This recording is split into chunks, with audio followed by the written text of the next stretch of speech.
प्रासादों के कनकाब शिखर होते कबूतरों के ही घर, महलों में गरुड़ ना होता है, कंचन पर कभी ना सोता है, रहता वह कहीं पहाड़ों में शैलों की फटी दरारों में।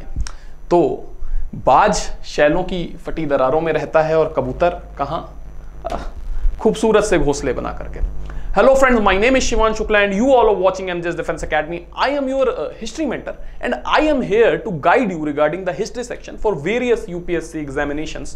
किस तरीके से हमको UPSC एग्जाम्स के क्वेश्चन को अप्रोच करना है वो चीजें हम देखेंगे और गरुड़ बन के देखेंगे, कबूतर बन के नहीं, है ना। हमको प्रसाद में पाए हुए कनकाब शिखर नहीं चाहिए, महलों जो हमें सोने के महल नहीं चाहिए, है ना। उठ के बैठेंगे चेयर पर और प्रॉपरली लेक्चर देखेंगे, ध्यान से रिवाइज करेंगे, फिर हम आगे बढ़ेंगे, ठीक है। तो चलो शुरू करते हैं। अभी हमको कहानी देखनी है। हमने जो चीजें देख ली थी, हमने एंग्लो मराठा वार देखा, हमने एंग्लो मैसूर वॉर देखा, हमने देखा कि किस तरीके से जो भारतीय साम्राज्य है वहां पर उसको धीरे धीरे लोकल रूलर्स के हाथों से छीन करके किसके हाथों में दिया जा रहा है? अंग्रेजों के हाथों में दिया जा रहा है। ये चीजें हमने अभी तक देखी और अब जो हमारी नजर है, हमारी जो निगाह है वो कहां पर है?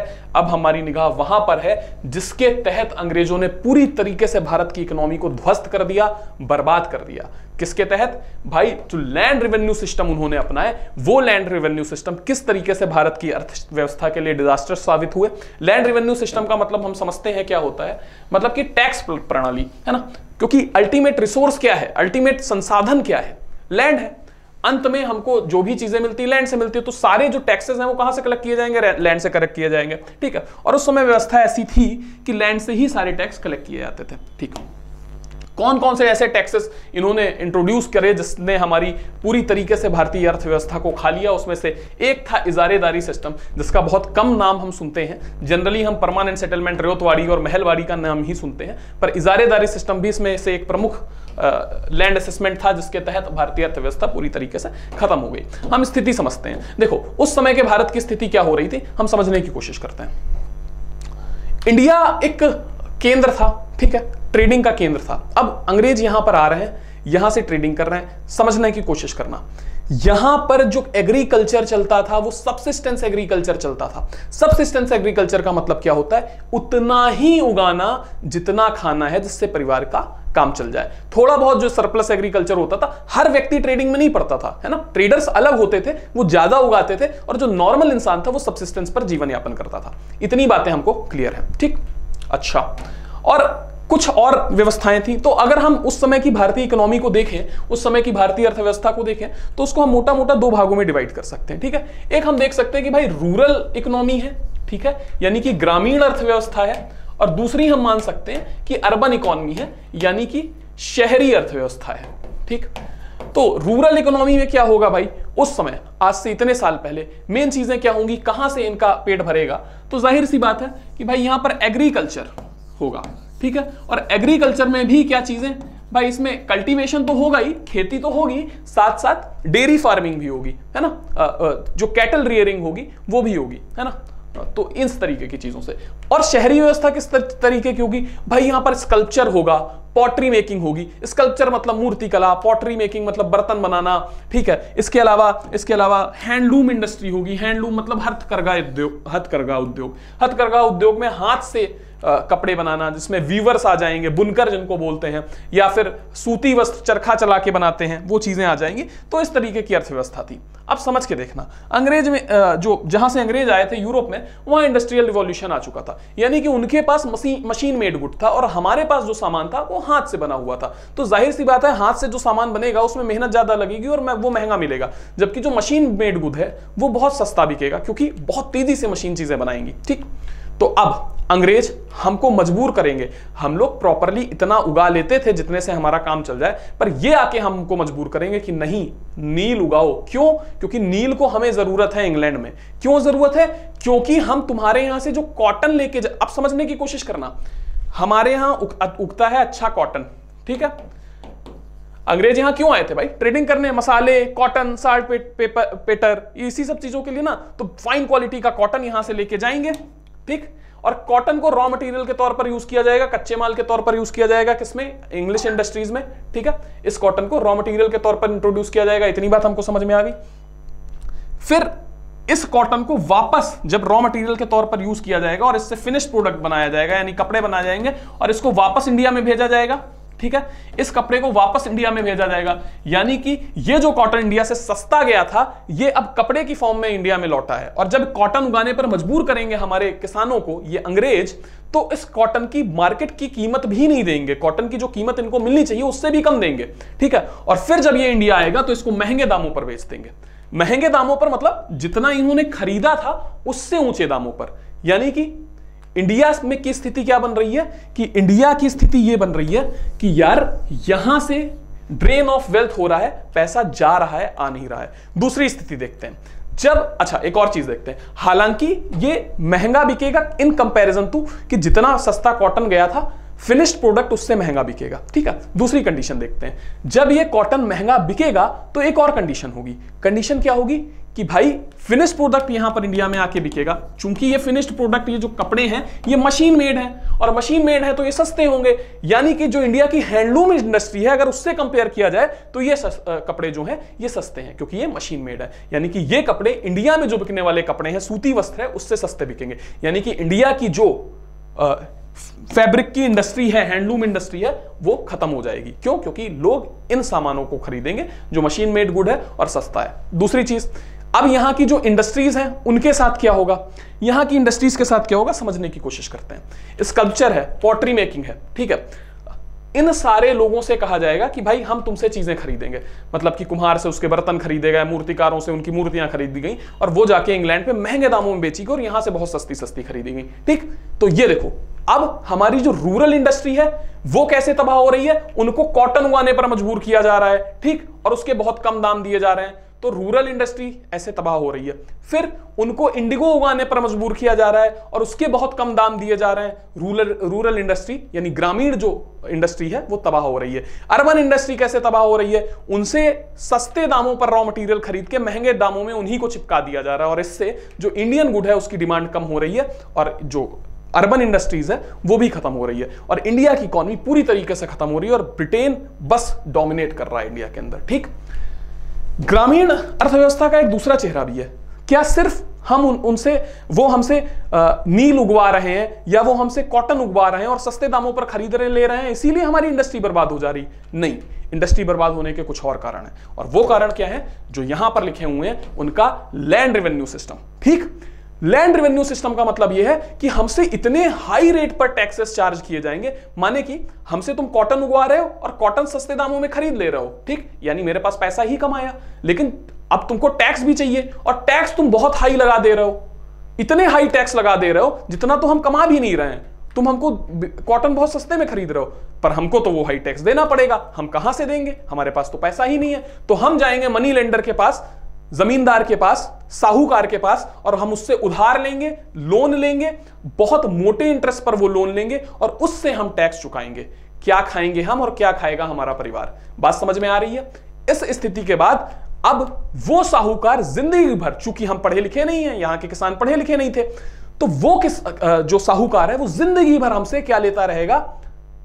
इंटरेस्ट लेता रहेगा। ठीक, हमारी आने वाली पीढ़ियों से इंटरेस्ट लेता रहेगा और उसके बदले में उससे अब इंटरेस्ट देने के लिए पैसा भी नहीं उनके पास, तो उनसे फ्री में काम कराएगा। इसको बोलेंगे बेगार या बंधुआ मजदूरी बोलेंगे। ठीक है, तो यह व्यवस्था धीरे धीरे यहां के किसानों को, यहां की इंडस्ट्री को, यहां की रूरल इकोनॉमी को पूरी तरीके से चौपट कर देगी और फिर इसी स्थिति से की वजह से 1770 में बंगाल का फैमाइन आएगा और ये ग्रेट फैमाइन ऑफ बंगाल बोला जाता है। यहां पर कहा जाता है कि बंगाल की पॉपुलेशन उस समय से 1/3 कम हो गई थी, 1/3 पॉपुलेशन कम हो गई थी। समझ रहे हो, 1 मिलियन लोग मर चुके थे। ठीक है, तो 1770 में बंगाल की पॉपुलेशन 1/3 कम हो जाएगी। स्थिति समझ रहे हो? क्या स्थिति है किसानों की, क्या स्थिति है यहां की इकोनॉमी की। और ये जो लैंड रेवेन्यू सिस्टम थे, ये क्यों इतने महंगे टैक्सेस चार्ज किए जाते थे, यही हम इस चैप्टर में देखने वाले हैं। ठीक है, तो अब यहां की शुरुआत होती है। बेसिकली हम लोग 3 सिस्टम पढ़ते हैं, परमानेंट सेटलमेंट, महलवाड़ी और रियोतवाड़ी या रैयतवाड़ी इसको बोलते हैं। अभी हम एक इजारेदारी सिस्टम भी पढ़ेंगे। ठीक है, यह समझने की कोशिश करते हैं कि इजारेदारी सिस्टम क्या है। देखो, जब इंग्लैंड आया यहां पर, उससे पहले यहां पर मुगल्स रूल करते थे, और मुगल्स का जो रिवेन्यू कलेक्शन था, अब देखो भाई कोई भी शासन कैसे चलेगा भाई, एक उसका एक्सपेंडिचर होता है और एक इनकम होता है। इनकम में उसके टैक्सेस होते हैं, जो टैक्स से वो पैसा कलेक्ट करता है वो उसकी इनकम होती है, और एक्सपेंडिचर में वो निजामत फंक्शन, वही जो मैंने बताया था, एडमिनिस्ट्रेशन चलाना, लॉ एंड ऑर्डर मेंटेन रखना, वहां पर उसके खर्चे होते हैं। तो जो मुगल रूलर थे वो किस तरीके से अपने रिवेन्यू को कलेक्ट करते थे वो समझने की कोशिश करते हैं। उस समय जो मुगल एम्पायर था उसको अलग अलग छोटे छोटे सूबों में डिवाइड कर दिया गया था, ठीक है, कई सारे सूबों में डिवाइड कर दिया गया था, सूबा 1, सूबा 2, सूबा 3, ठीक है, इस तरीके से सूबों में डिवाइड कर दिया गया था, ठीक। और हर सूबे में क्या बना दिया गया था, हर सूबे में क्या बना दिया गया था, एक जमींदार बना दिया गया था, ठीक। हर सूबे का एक जमींदार था, ये सूबे 1 का जमींदार, ये सूबे 2 का जमींदार, ये Z है, ठीक है, ये सूबे 2 का जमींदार, ये सूबे 3 का जमींदार, ठीक है। और ये तीनों जमींदार, ठीक, ये तीनों जमींदार अपने अपने सूबे में टैक्स कलेक्ट करेंगे। अब ठीक, माने कि ये जमींदार है, यानी कि इस गांव की जितनी भी जमीन है, इस सूबे की जितनी भी जमीन है, वो इस जमींदार की है। और यहां पर जो लोग खेती करते हैं वो एक्चुअली में जमींदार की जमीन पर खेती करते हैं, और इसलिए ये जमींदार इससे टैक्स लेता है, या हम कह सकते हैं कि रेंट लेता है, ठीक। और ये रेंट का कुछ हिस्सा अपने पास रखता है और बाकी हिस्सा ये जाकर के दीवान को दे देता है। दीवान कौन है? दीवान जमींदार के ऊपर एक अधिकारी है जिसको मुगल एम्पायर ने सीधे अपॉइंट किया है, और ये दीवान किसके नीचे आएगा? इसके नीचे सीधे सीधे मुगल एम्पायर आएगा, है ना, जो भी मुगल किंग होगा, जो राज्य खजाना होगा वो आएगा। तो ठीक, मुगल्स ने क्या किए? दीवान अपॉइंट किए, उन दीवान के नीचे क्या जमींदार अपॉइंट किए गए, और उन जमींदार को अलग अलग सूबे दे दिए गए। तो सूबों से टैक्स कलेक्ट करेंगे, जमींदार कुछ रखेंगे, दीवान को दे देंगे, दीवान उसमें से कुछ रखेगा और मुगल एम्पायर को दे देगा। इस तरीके से जो लैंड रेवेन्यू सिस्टम है वो चलता रहेगा, और सरकार के पास टैक्स आता रहेगा, और उस टैक्स से खर्चे चलते रहेंगे। ये इतनी बुरी व्यवस्था नहीं थी, मुगल थोड़ी बहुत दया भी कर देते थे, है ना, जब बारिश वारिश नहीं होती थी तो उस हिसाब से टैक्स वैक्स माफ भी कर देते, पर अंग्रेज ऐसे नहीं थे, ठीक।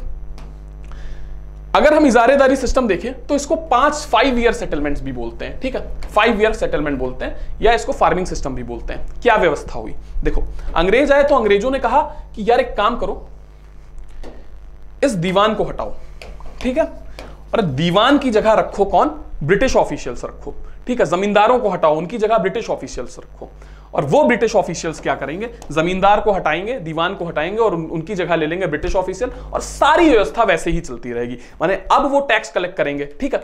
और क्या हुआ था भाई? हमको याद है 1765 में बक्सर की लड़ाई के बाद बंगाल, बिहार और उड़ीसा के जो दीवानी राइट थे, यानी रिवेन्यू कलेक्शन के अधिकार थे, वो किसको मिल गए थे? ईस्ट इंडिया कंपनी को। यानी अब तक जो टैक्स कौन कलेक्ट करता था? मुगल एम्पायर कलेक्ट करता था, वो अब कौन करेगी? East India company. और ईस्ट इंडिया कंपनी यानी कि EIC, तो इस ईस्ट इंडिया कंपनी ने क्या बना दिए हैं? अपने अधिकारी बना दिए हैं, और वो अधिकारी कलेक्ट करते हैं टैक्स, किसकी जगह? दीवान और जमींदार की जगह, जो पहले ये काम करते थे, ठीक है।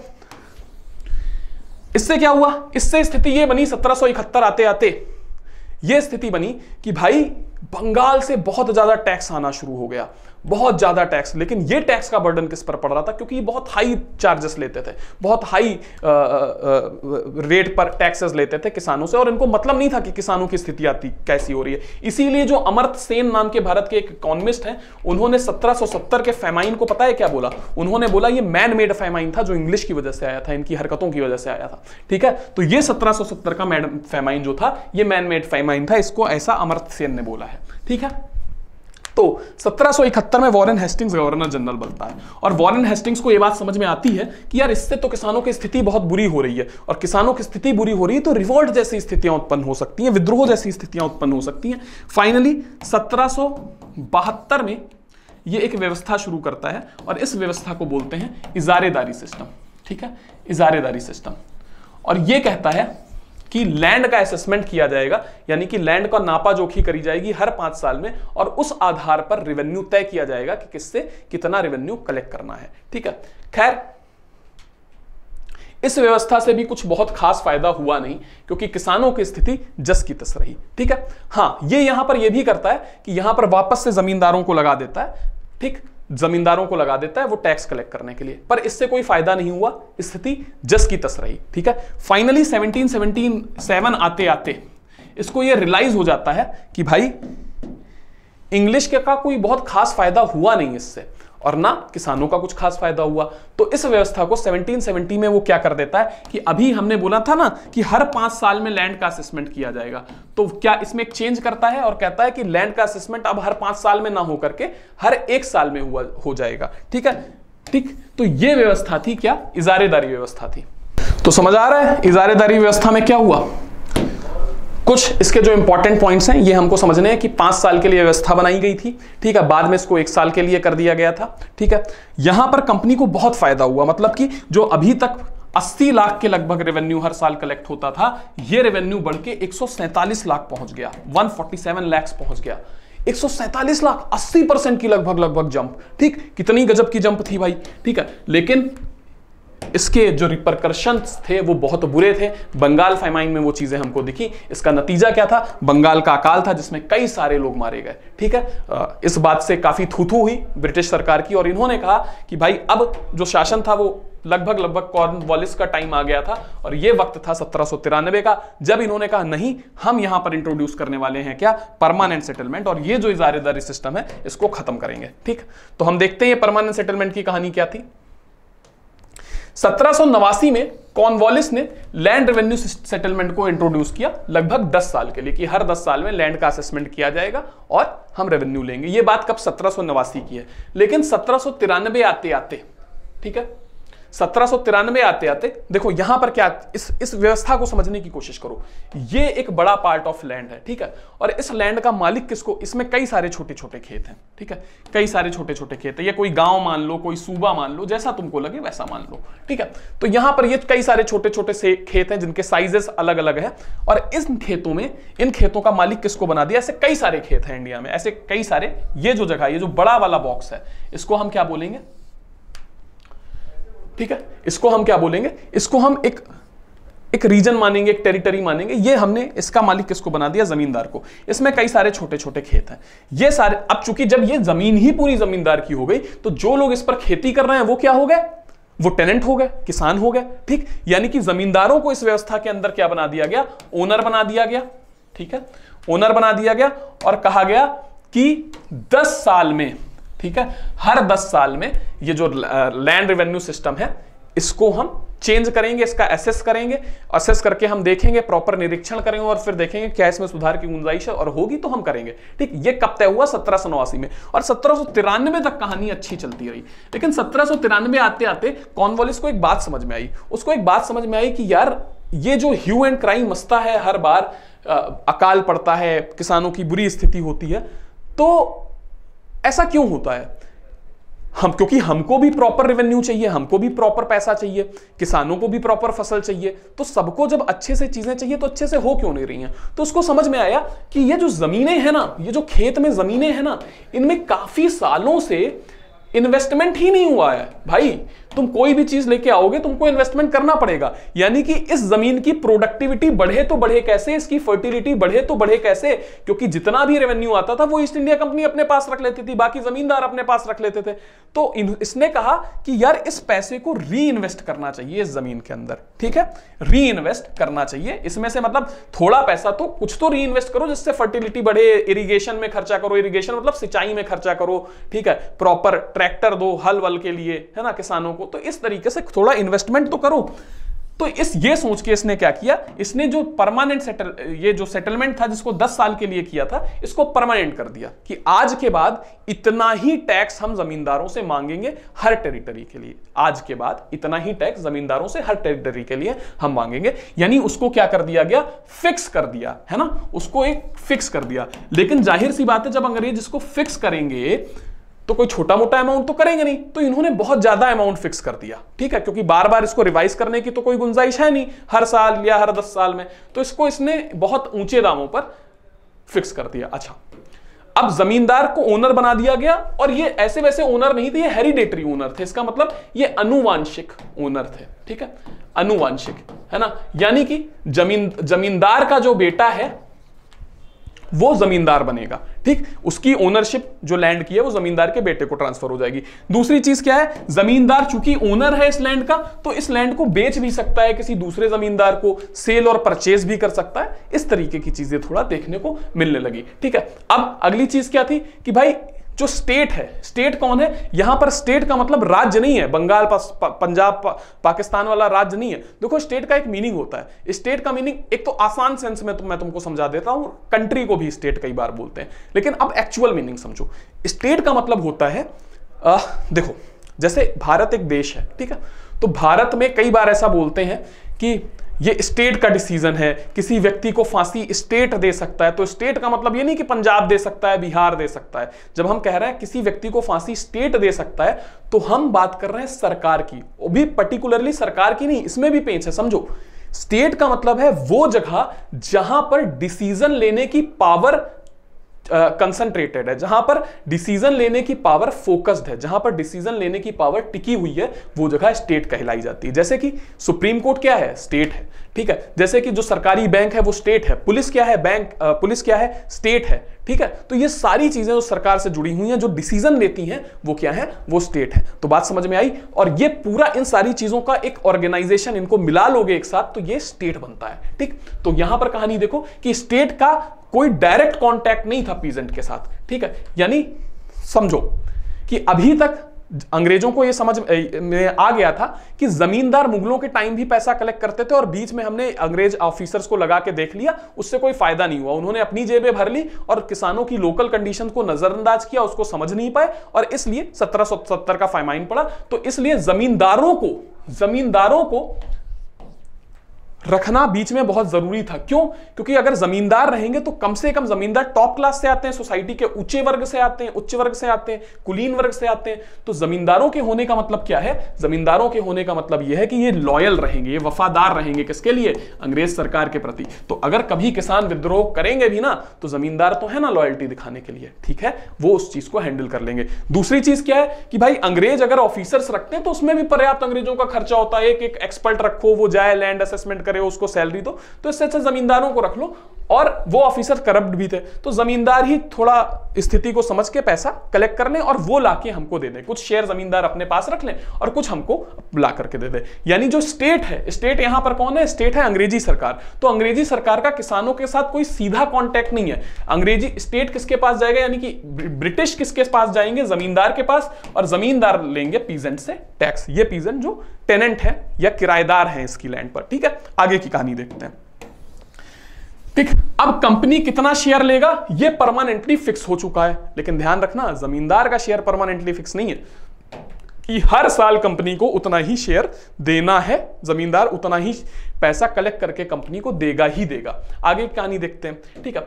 तो इस सेटलमेंट के तहत अगर देखें तो जो गवर्नमेंट का रोल है, ठीक है, या जमींदार का जो रोल है वो फिक्स्ड है। लेकिन जो रियोत्स हैं, रियोत किसको बोलते हैं? कल्टीवेटर्स को बोलते हैं, है ना। रियोत का मतलब है जो खेती कर रहा है, यानी कि जो टेनेंट है, जो किराएदार है, जो जमींदार की जमीन पर जो छोटे किसान खेती कर रहे हैं उनको रियोत बोलते हैं, ठीक है। तो उनका रोल क्या है ये डिफाइन नहीं है, उनका काम क्या है ये तय नहीं है, ठीक है। तो इससे क्या होता है, अब देखो स्थिति क्या बन रही है। कायदे से तो इसमें होना यह चाहिए कि भाई ईस्ट इंडिया कंपनी को के पास बहुत सारा पैसा आ जाना चाहिए। क्यों? क्योंकि लैंड रेवेन्यू फिक्स है, हर साल जमींदार जाएगा, किसान से उतना पैसा लेगा, उतना रेवेन्यू लेगा, वो पैसा, कुछ पैसा अपने पास रखेगा और कुछ पैसा जाकर के किसको दे देगा? अंग्रेज सरकार को दे देगा, ठीक। तो जो पैसा जमींदार ने अपने पास रखा है उससे क्या करेगा? जमीन में री इन्वेस्ट करेगा। तो स्थिति देखते हैं, ये चार्ट देखो, ठीक है, ये एक चार्ट बना रहा हूं, ठीक है। तो यहां स्थिति देखते हैं। मान लेते हैं कि पहले साल 100 रुपए जमींदार ने कलेक्ट किया और 100 में से 30 रुपए अपने पास रखा, ठीक है। 30 रुपीज अपने पास रखा और 70 रुपए किसको दे दिया? ब्रिटिश ईस्ट इंडिया कंपनी को दे दिया, ठीक। और ये ब्रिटिश ईस्ट इंडिया कंपनी को दे दिया और री इन्वेस्ट भी तो कुछ पैसा करना है, वापस से उस जमीन में लगाना भी तो है। तो मान लेते हैं 10 रुपए, इस 30 में से 10 रुपए लगा दिया, ठीक है। तो टेक्निकली अपने पास कितना रखना? अपने पास 20 रुपए रखा, ठीक है, अपने पास 20 रुपए रखा और 10 रुपए जमीन में री इन्वेस्ट कर दिया। तो अगली, चूंकि जमीन पे पैसा लगाया है खेती करने के लिए, तो अब अगली बार प्रोडक्शन ज्यादा होगा, प्रोडक्शन ज्यादा होगा ना, तो जब प्रोडक्शन ज्यादा होगा तो टैक्स भी ज्यादा मिलेगा। तो मान लेते हैं अगले साल 120 रुपए टैक्स कलेक्ट हुआ, पर अंग्रेजों का शेयर तो फिक्स है, ब्रिटिश का शेयर तो फिक्स है, यानी ब्रिटिश हर साल 70 रुपए लेंगे चाहे जितना भी प्रोडक्शन हो, ठीक। और फिर इसने कितना अपने पास रखा, अपने पास इस बार इसने रखा 25 रुपए अपने पास रखा, ठीक है, और बाकी कितना बचा 25 रुपए इसने वापस जमीन पर लगा दिया। तो अगले साल फिर ज्यादा प्रोडक्शन होगा और ये प्रक्रिया चलती रहेगी, ठीक। और इस हिसाब से अंग्रेज भी खुश, किसान भी खुश, क्योंकि उसकी जमीन उपजाऊ हो रही है, ठीक है, और जमींदार भी खुश। लेकिन अंग्रेजों को यह समझ में आया कि यार ऐसा तो हो ही नहीं रहा है, ना हमारे पास पैसा आ रहा है और ना जमीन की उपज बढ़ रही है। इसका मतलब क्या है, ये जो 10 रुपए और ये जो 25 रुपए इनको री इन्वेस्ट करने चाहिए थे ना लैंड पर, किसको, जमींदारों को, ये कर ही नहीं रहे थे और ये पैसा भी अपनी जेब में डाल रहे थे। बात समझ में आ रही है गुरु, ठीक है। तो इसलिए अंग्रेजों का और जमींदारों की जो जोड़ी थी वो उसकी भुगतान किसको करना पड़ रहा था, किसानों को, और किसान मर के खप के बहुत महंगे महंगे दामों पर टैक्स देता था। भले फसल अच्छी हुई हो, बारिश आई हो, पाला कटा हो, फ्रॉस्ट हुआ हो, कोई मतलब नहीं है, फसल खराब हो गई कोई मतलब नहीं है, क्योंकि ब्रिटिश ने तो लैंड रेवेन्यू फिक्स कर दिया था और जमींदार के कारिंदे आकर के मारपीट करके उतना पैसा निकलवा लेते थे, ठीक है। तो एक एब्सेंटी लैंडलॉर्डिज्म भी डेवलप हो गई। एब्सेंटी लैंडलॉर्डिज्म का मतलब क्या था कि ये लैंडलॉर्ड अपनी जमीन को बेच सकता था, ठीक है, और दूसरों की जमीनों को परचेज कर सकता था। और कई बार वो क्या करता था, अब अपने एक आदमी रख लेता था, वो आदमी जाकर के पूरा पैसा कलेक्ट करता था और जमींदार मस्त कहीं दूसरे शहर में रह रहा होता था। तो ये चीजें, अब वो जो कारिंदे होते थे, जमींदार जो रखते थे, तो वो भी अपना पैसा कमाना चाहेंगे, तो वो भी बहुत बहुत यातना देते थे किसको, इन गरीब किसानों पर, ठीक है। तो ये व्यवस्था भी बहुत अच्छी चल नहीं पाई। अंग्रेजों ने जैसा सोचा था कि जमीन पर री इन्वेस्ट करेंगे और जमीन पर फसल बहुत अच्छी होगी, ये व्यवस्था कुछ खास तरीके से चली नहीं, ठीक है। फिर आगे की कहानी देखते हैं। फिर एक कहानी आती है रियोतवाड़ी सिस्टम। रियोतवाड़ी सिस्टम कहां पर था, साउथ में बेसिकली था, ठीक है, साउथ में बेसिकली था। क्या क्या है समझते हैं। देखो ये नॉर्थ की कहानी हो गई, ठीक है। अब साउथ में भी हमको एक सिस्टम इंट्रोड्यूस करना है, तो हम साउथ में कौन सा सिस्टम इंट्रोड्यूस करें, हमारे सामने सवाल ये है।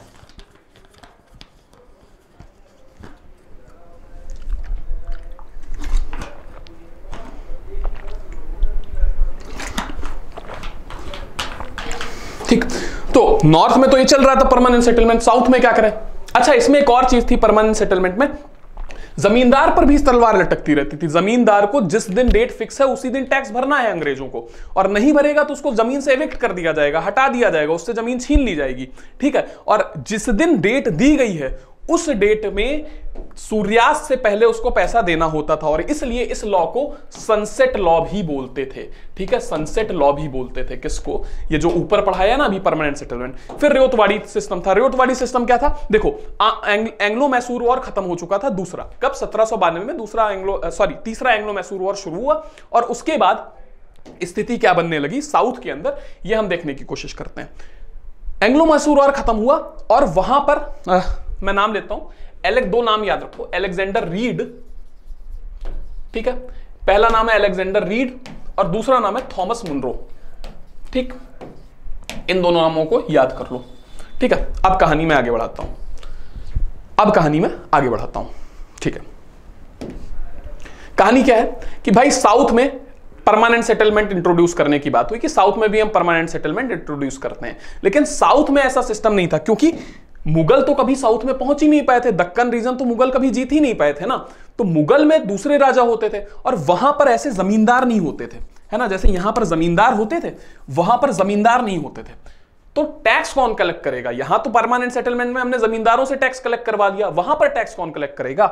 तो समझ में आया कि भाई जैसे यहां पर जमींदार होते हैं वहां पर पॉलीगार्स होते हैं, ठीक है, पॉलीगार, ठीक। ये पॉलीगार क्या होते हैं समझने की कोशिश करते हैं। देखो, जो विजयनगर एम्पायर था वो बाद में 3 पार्ट में टूट गया। विजयनगर एम्पायर जिसके शासक कृष्णदेव राय थे, ठीक है, वो बाद में 3 पार्ट में टूट गया, ठीक है। तंजावुर, मदुरई, ये मैसूर, ये सब हमको जानने की जरूरत नहीं है, जिंजी चलो मैंने बता ही दिया, पर ये हमको याद करने की जरूरत नहीं, हमको बस इतना समझना है कि 3 पार्ट में विजयनगर एम्पायर टूट गया।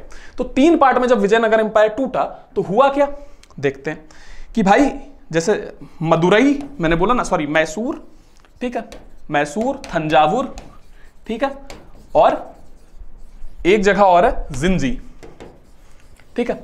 तो हर जगह पर क्या बैठा दिया गया, एक नायक बैठा दिया गया, ठीक ठीक है, एक ऑफिसर अपॉइंट कर दिया गया जिसको नायक बोलते थे। ठीक, जैसे कि मुगल एम्पायर ने किसको अपॉइंट किया था? दीवान को। दीवान सारे सूबों में जमींदारों से पैसा लेता था और मुगल एम्पायर को देता था। इसी तरीके से नायक किससे पैसा लेगा? नायक के नीचे और होंगे पॉलीगार। ठीक है, पॉलीगार। तो जिंजी में लोकल लेवल पर, जिंजी हो गया या मैसूर हो गया या थंजावुर हो गया, क्या होंगे? लोकल लेवल पर पॉलीगार अपने अपने किसानों से टैक्स कलेक्ट करेंगे। उस टैक्स को ये जाके के नायकों को देंगे और हर नायक जाकर के ये टैक्स किसको देगा? जो सेंट्रलाइज एम्पायर है वहां पर देगा। तो ये व्यवस्था चलती थी। ठीक, तो जब अंग्रेज यहां पर आए और उन्होंने पॉलीगारों से कहा कि भाई तुमको टैक्स कलेक्ट करना है, अभी तक करते आए हो, हमारे लिए भी करो, पॉलीगारों ने मना कर दिया। ठीक, और इस वजह से 1795 से 1799 के बीच में यहां पर पॉलीगार रिवॉल्ट भी हुआ। जब रिवॉल्ट पढ़ेंगे तब हम समझेंगे। ठीक है, और इसको लीड किया था किसने? कट्टाबोमन नायकन ने। ठीक है, वीर कट्टाबोमन नायकम। ठीक है, वीर कट्टाबोमन नायकन ने इसको लीड किया था, है ना। नायक मैंने बताया ना, नायक भी अधिकारी होते थे। ठीक है, तो अब स्थिति समझ में आ रही है कि अंग्रेजों को समझ में आ गया कि यार इन पॉलीगार से तो हम टैक्स कलेक्ट नहीं करवा सकते, यानी परमानेंट सेटलमेंट साउथ में लाने का कोई मतलब नहीं है। तो क्या किया जाए मैसूर वाले रीजन में? हालांकि जब 1792 में एंग्लो मैसूर वॉर खत्म हुआ था तो अलेक्जेंडर रीड नाम का एक ऑफिशियल था, ये रेवेन्यू ऑफिसर था ब्रिटेन का, इंडिया के अंदर, अलेक्जेंडर रीड। तो इसने एक ट्रायल बेसिस पर, है ना, ट्रायल बेसिस पर एक टेस्ट के तरीके से इसने एक व्यवस्था शुरू करी थी और उस व्यवस्था को रियोतवाड़ी सिस्टम बोलते हैं। ठीक है, तो रियोत का मतलब क्या होता है ये समझने की कोशिश करते हैं। रियोत का मतलब होता है कल्टीवेटर्स, पीजेंट को रियोत बोलते हैं। ठीक है, तो रियोतवाड़ी सिस्टम शुरू किया था जो छोटे स्तर पर सफल भी रहा बाद में। और इसकी अलेक्जेंडर रीड का सबऑर्डिनेट उस समय हुआ करता था थॉमस मुनरो। ठीक है, थॉमस मुनरो।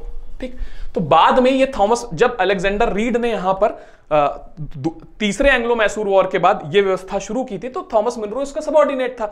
बाद में ये जो रीजन है मैंने बताया ना, ये बंगाल है, ये मद्रास है, ये मुंबई है, ये बंगाल है और ये मद्रास है। तो मद्रास रीजन का क्या बन गया? गवर्नर बन गया कौन? Thomas Munro.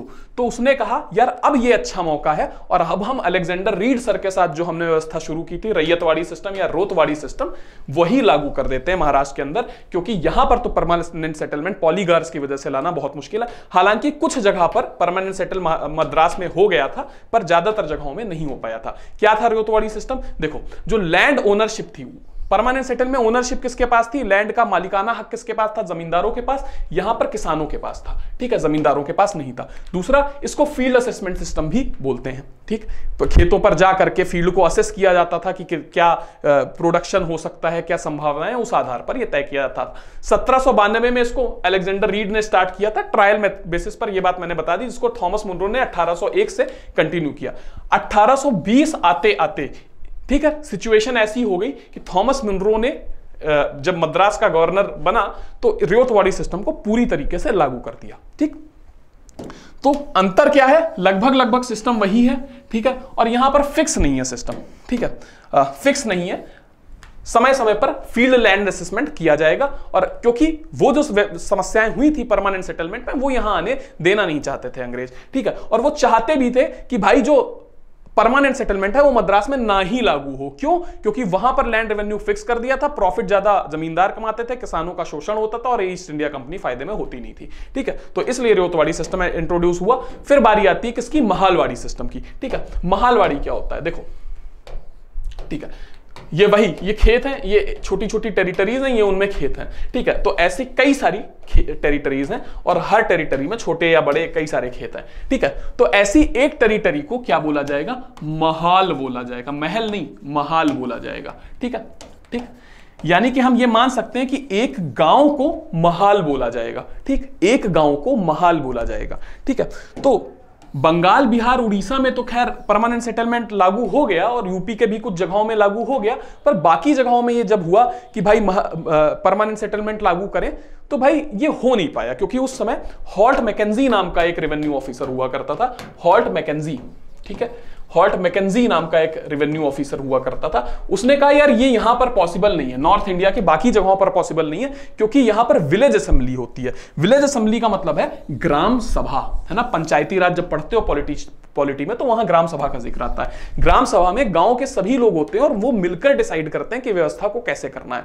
तो उसने कहा कि यार यहां तो विलेज असेंबली होती है, तो इसमें तो उन्होंने कहा कि विलेज असेंबली का मतलब क्या है। तो उसको जवाब दिया हॉल्ट मैकेंजी ने लोगों को, जो लोग कह रहे थे कि परमानेंट सेटलमेंट लागू करो। उसने कहा कि यार यहां पर जमींदार जैसी तो कोई चीज ही नहीं है, पूरे गांव की खेती पर पूरे गांव का अधिकार है और पूरी खेती जितनी होती है उसमें से हर व्यक्ति को उसका शेयर दिया जाता है।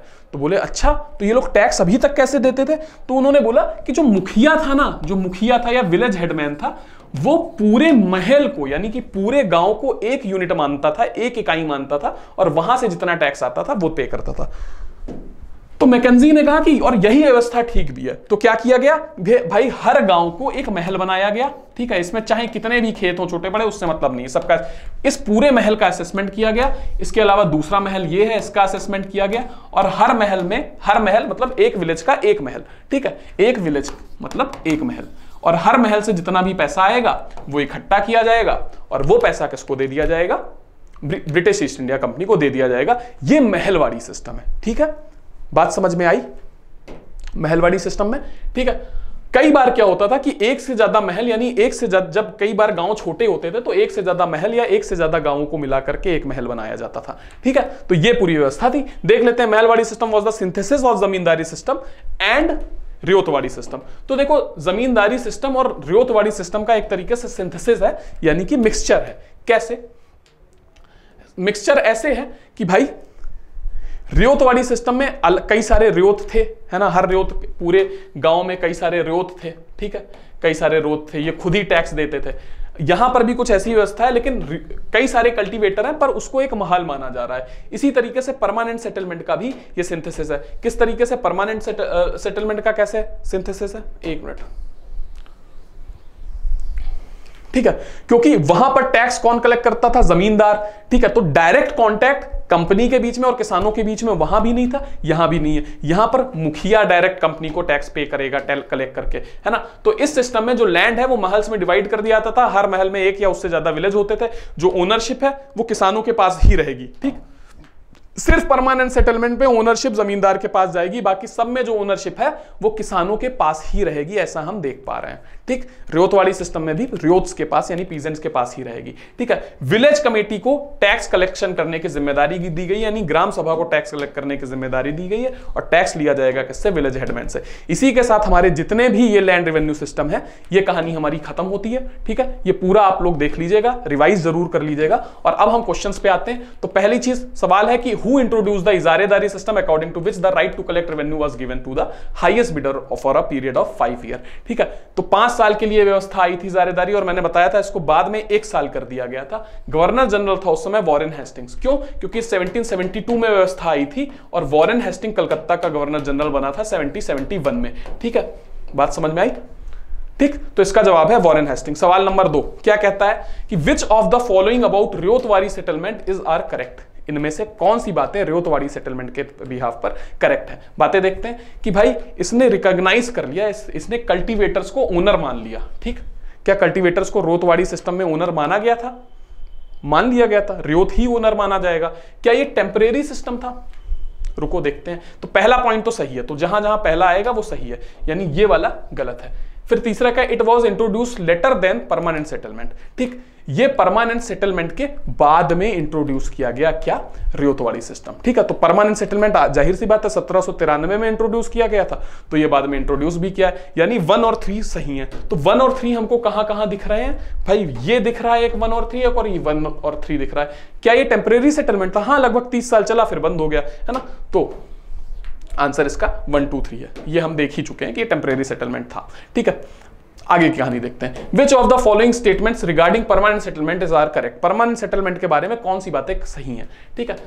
देखो ये कहां कहां इंट्रोड्यूस हुआ, मद्रास और बॉम्बे प्रेसिडेंसीज में इंट्रोड्यूस हुआ, क्या परमानेंट सेटलमेंट नहीं हुआ, ठीक है। बंगाल में हुआ, नॉर्थ इंडिया में हुआ, तो पहला स्टेटमेंट गलत है, जहां जहां पहला है उसको उड़ा दो, ठीक है। दूसरा स्टेटमेंट क्या है, the permanent settlement created new class of landlords with hereditary rights on. हाँ, जमींदार नहीं बन गए, जमींदारों को लैंड रेवेन्यू कलेक्ट करने का अधिकार नहीं मिल गया, ठीक। और ये जो लैंड थी ये ट्रांसफर भी हो सकती थी, यानी हेरिडेटरी आनुवंशिक लाभ भी थे, यानी दूसरा स्टेटमेंट सही है। तो ये जहां जहां पहला है वो गलत हो गया और जहां जहां दूसरा है वो सही हो गया, यानी इन दोनों में से कोई हमारा आंसर है। तीसरा स्टेटमेंट पढ़ते हैं, landlords created by the permanent settlement could never be removed by any circumstances. देखो एक्सट्रीम वर्ड जहां पर आए हमें चौकन्ना हो जाना है ना। तो अब कहानी क्या है कि क्या जमींदार को किसी भी तरीके से नहीं हटाया जा सकता? क्यों नहीं हटाया जा सकता? समय पर नहीं देगा तो उसको हटाया ही दिया जाएगा ना। तो सिर्फ टू ओनली इसका जवाब है, ठीक। आगे अगला क्वेश्चन देखते हैं। सवाल है, सीधा सवाल है, who device the new system of Mahalwari system? तो मैंने बताया कि भाई हॉर्ट मैकेंजी इसका जवाब है। हॉर्ट मैकेंजी इसका जवाब क्यों है? क्योंकि ये उस समय रेवेन्यू ऑफिसर था और उसने ही बताया था कि नॉर्थ में महल्स होते हैं, सारी विलेज असेंबली की जिम्मेदारी होती है। ये नाम बार बार आता आ रहा था, ठीक है। तो आज की क्लास में इतना ही। इस क्लास से तुमने क्या सीखा नीचे कमेंट्स में लिखो, ठीक है। और कोई अगर तुमको जो अपडेट चाहिए या फिर किसी भी कोई टॉपिक जिस पर तुम चाहते हो कि मैं वीडियो बनाऊं, कोई मुश्किल लगता हो टॉपिक, तो ऐसा बताओ मुझे, ठीक है। कमेंट करते रहो यार अच्छे से, है ना। खूब शेयर करो वीडियो को, सब्सक्राइब करो जाकर के चैनल, ठीक है। और जब भी तुम शाम को वीडियो देखोगे तो इसलिए तुमको गुड इवनिंग विश कर रहा हूं। जय हिंद।